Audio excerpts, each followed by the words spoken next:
Welcome to Kenton's videos. Enjoy the video. In this video, I will explain how to make pudding at home without an oven. First, let's gather our essential ingredients.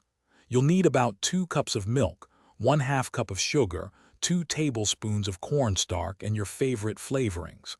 Make sure you have a sturdy saucepan, a whisk, and accurate measuring cups ready for the process. Now let's get our ingredients mixed properly. In a medium bowl, whisk together your sugar and cornstarch until well combined. Then, gradually add about 1/4 cup of cold milk to this dry mixture, stirring until it forms a smooth, lump-free paste. Meanwhile, gently warm the remaining 1 3/4 cups of milk in your saucepan over medium heat. It's time to cook our delicious pudding. Slowly pour the cornstarch paste into the warm milk in the saucepan, whisking constantly to prevent lumps.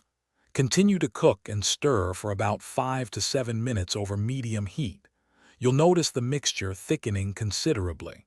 It's ready when it coats the back of a spoon without running off. Almost there. Once thickened, remove the pudding from the heat and stir in about 1 teaspoon of your chosen flavor extract like vanilla. Carefully pour the hot pudding into individual serving dishes or a larger bowl.